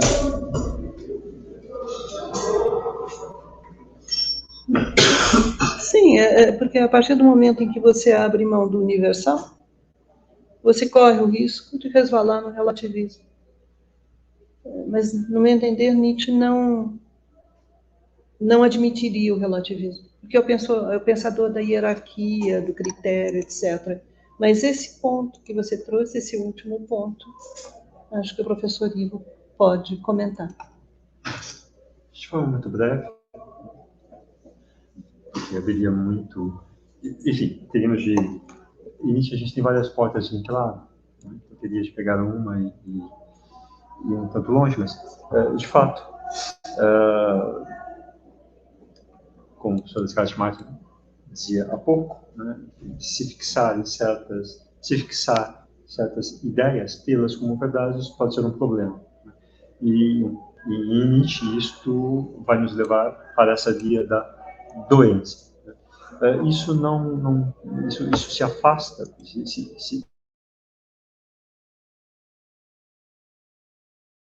da ciência. Ou seja, a ciência hoje em dia ela é encarada de uma outra maneira, né? Como, enfim, a verdade era provisória. Né? Isso já está um tanto em Nietzsche. E essa provisoriedade da verdade científica não é um problema, é assim. Né? O que vivemos no momento é colocar em xeque, né, o estágio atual em que se chegou na pesquisa de algo. Né? Não legitimá-lo, entre aspas, imediatamente. Então, é uma legitimação provisória, mas que tem de ser dada. Né? E se lança a mão de forma pragmática, né, dos resultados. Né? Então, o problema do negacionismo é outro, que é que se coloca em xeque isto de imediato. Né? E Nietzsche não vai por aí. Né? Uma palavra ou duas sobre a sua primeira parte da pergunta, que foi endereçada, na verdade, ao professor Sérgio Marta. Me veio em mente de imediato um texto de Jean Lembrun,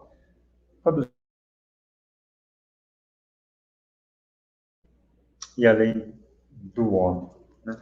Então, duas figuras que Nietzsche visa, né, além do homem, enquanto o homem total, há um outro campo teórico que é o marxiano. Né? Mas o que se percebe é que, tanto no caso como no outro, né, há um mesmo empreendimento, uma mesma busca para que o homem, enfim, se ultrapasse, digamos assim. Né? Havia em Nietzsche, ela é fortemente de caráter axiológico. Em Marx a gente bem sabe que a via é outra, né? As questões de ordem material, elas predominam. Mas a busca, tanto num caso como no outro, é a mesma. Né? Eu trago isso porque essa pergunta veio um pouco, a formulação final é, bom, então como temos hoje, né, um soldado, digamos assim.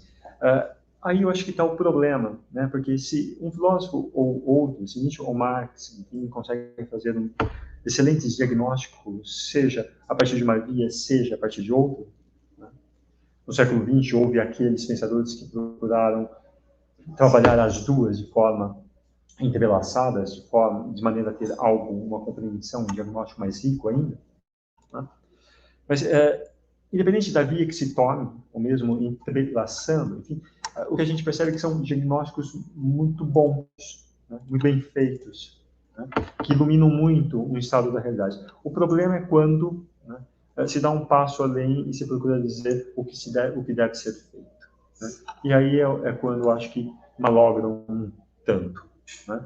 Então, um receituário para essa vida feliz, enfim, lembrando o título de Santo Agostinho, enfim, é um receituário para o fracasso, enfim, que encontramos nessa lição, que encontramos tanto em Nietzsche como em Marx. Né? Se isto vier a ser possível, da perspectiva nietzschiana, enfim, há algo que se falar a respeito, né? Se isto vier a ser possível, né? Não seria a partir de um receituário, mas isso se criaria a partir de outras condições, e não de uma teoria que apresentaria a resposta. Então, não há resposta para tanto, poderíamos dizer de forma muito breve. Estou online agora? Tem duas. Primeiro, do Iago Lima. Boa noite. Quais são os elementos de Nietzsche que Nietzsche apontava como doença da cultura e quais seriam os deveres do filósofo hoje para continuar a remediar essa doença? Aí, quem que seja? Não sei se o professor responde primeiro, se o professor responde primeiro. Sim. Fica a critério de vocês. Complementa.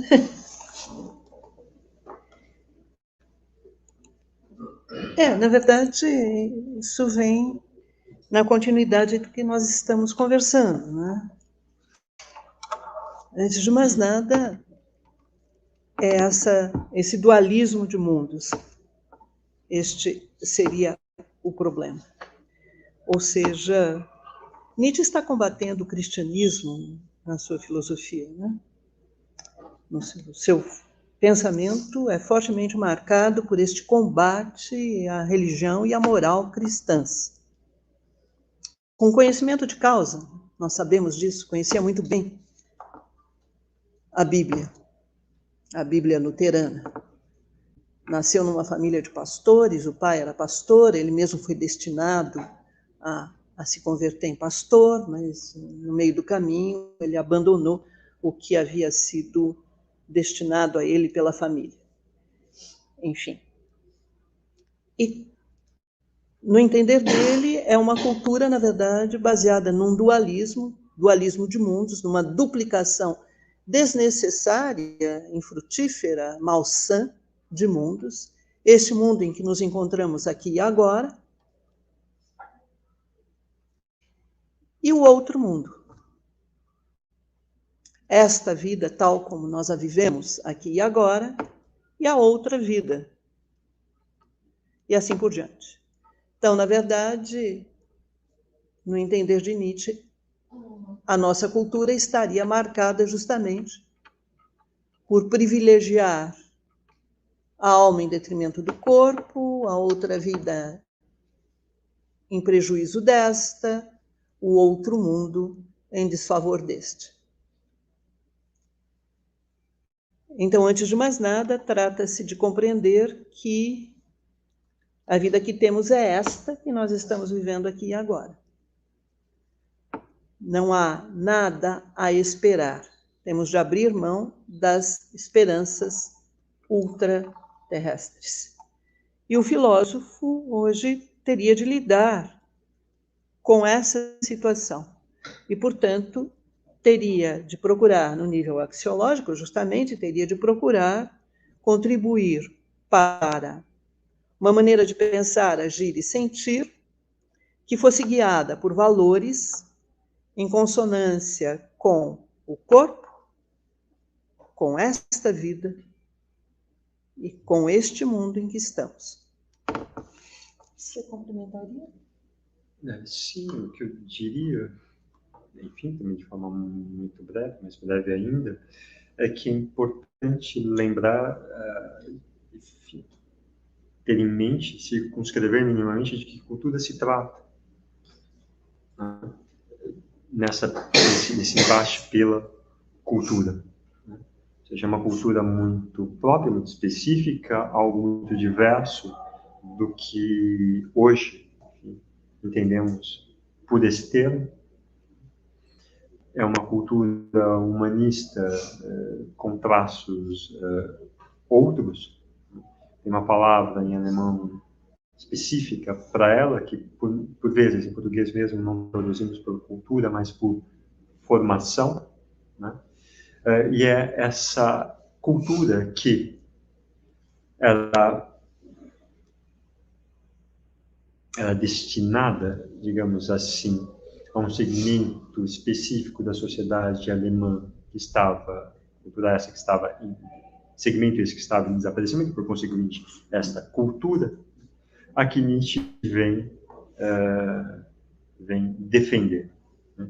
E esse desaparecimento tem a ver muito com as condições materiais de existência, em particular, um dos pontos que insistiu tanto no meu texto, né? A Guerra Franco-Prussiana, onde bascula tudo, né? E o desenvolvimento econômico da Alemanha, capitalista, que se dá com a abertura da chamada Via Prussiana, expressão utilizada uma vez que a Prússia era o principal estado naquele território, né? Solapa, né? Tanto essa cultura existente numa casta, que era uma casta mais abastada, mais aristocrática, etc. etc. Nietzsche está em defesa dessa cultura. Né? E essa cultura, dá para fazer paralelos, né? Enfim, com os gregos, etc. Tem traços em comum. Né? Ela não tem como ser generalizada, universalizada, mas ela é apenas de um pequeno segmento. É algo, quando se olha de perto, digamos assim, digno de nota, algo desejável, mas, né, tem esse corte, qual seja um corte de classe, diríamos hoje em dia, a gente raramente utiliza esse termo, classe, né, mas teria esse corte, né, para um único segmento. E então, é isso que eu acho que, nesse contexto, nessas questões, né, é importante ter em mente de que cultura se trata. Aí, além disso, tem a pergunta do Rafael, que é: como a transvaloração dos valores pode eliminar a má consciência, a negação da vida e as ficções dicotômicas do pensamento metafísico? Qual o papel da educação nesse processo? Também é a mesma coisa, deve ser? Eu vou falar contra, então.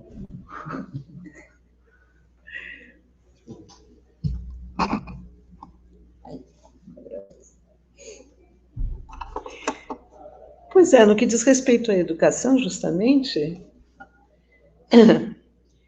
a educação, e aqui levando adiante o que o professor Ivo acabou de dizer, a educação ela deve contribuir para formar, ela deve contribuir para o desenvolvimento pleno e harmonioso de todas as potencialidades do ser humano.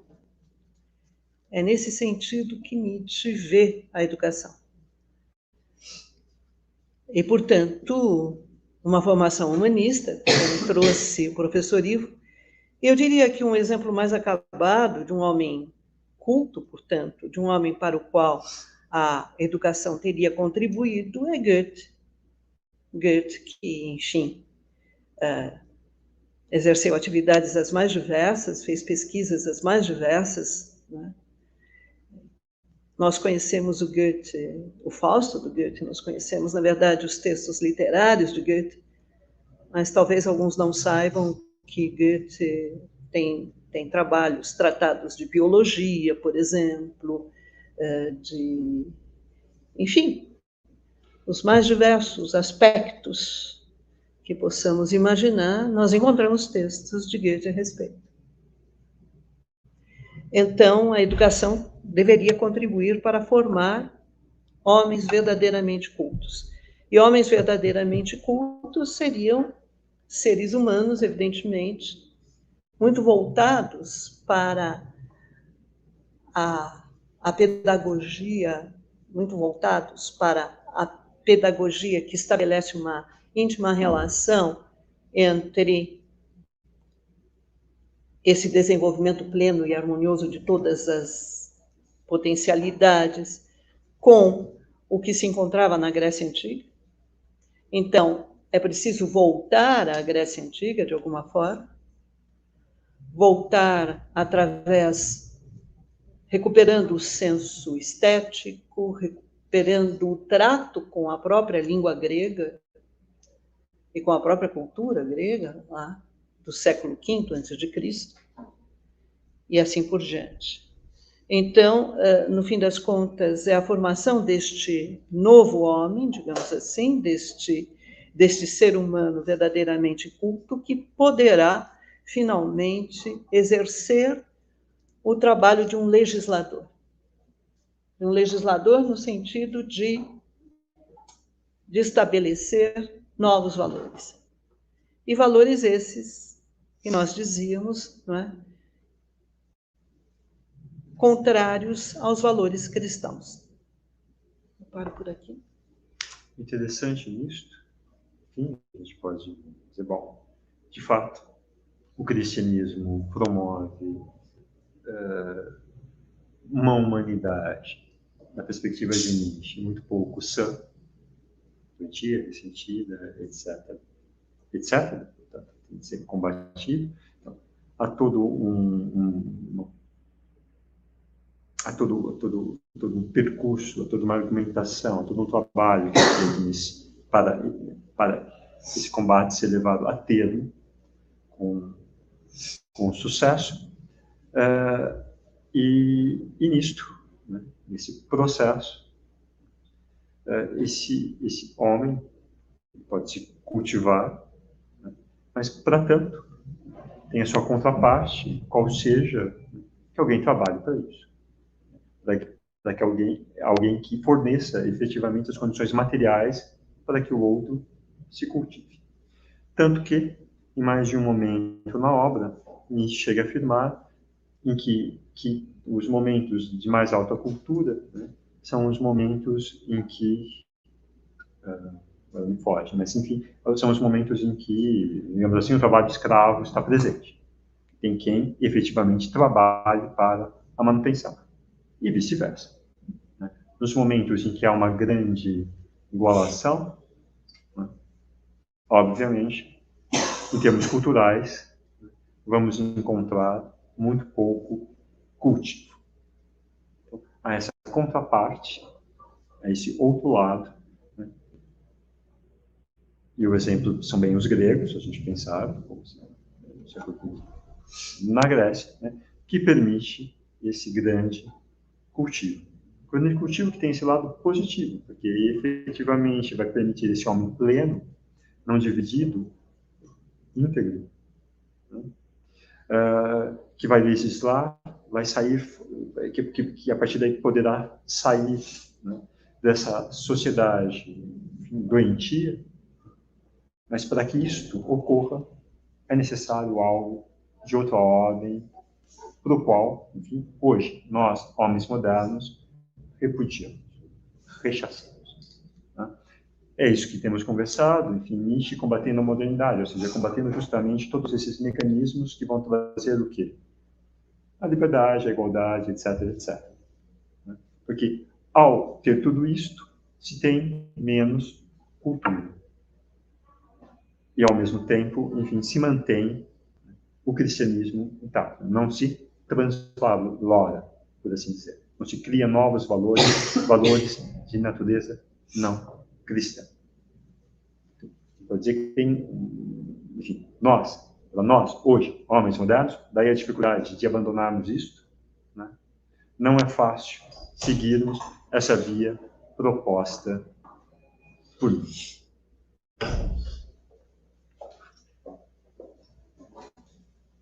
Acabaram as perguntas do online, mas alguém quer fazer mais alguma pergunta? A gente tem 4 minutos só, na verdade.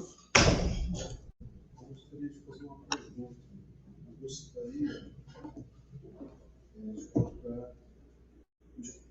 há uma aproximação, é possível uma aproximação entre Spinoza e Nietzsche, no que se refere a essa unidade físico-psicológica. Claro que os termos filosóficos são diferentes, mas é possível perceber alguma influência de Nietzsche através de leituras de Spinoza? Sim, sem dúvida. Na verdade, essa aproximação Nietzsche e Spinoza tem sido trabalhada nos últimos tempos, eu diria, né? Já há algum tempo mesmo. A própria ideia de conatos e a ideia de vontade de potência, enfim, são conceitos similares, e há uma carta de Nietzsche, mais de uma, mas há uma em particular, em que Nietzsche vê Spinoza como seu antecessor. O próprio Nietzsche reconhecia, de alguma maneira, o seu parentesco com a filosofia spinozana. Assim, por isso eles não se distanciam também, né? Porque se Spinoza tem esse horizonte, digamos assim, a democracia, Nietzsche, por seu lado, tem a aristocracia.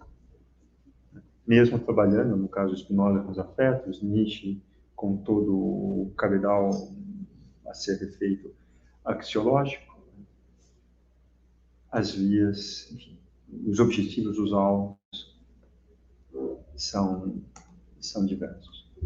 Tanto no caso como no outro, se passa necessariamente por aquilo que é cristão. Ou seja, por aquilo que está na base das sociedades ocidentais há muito.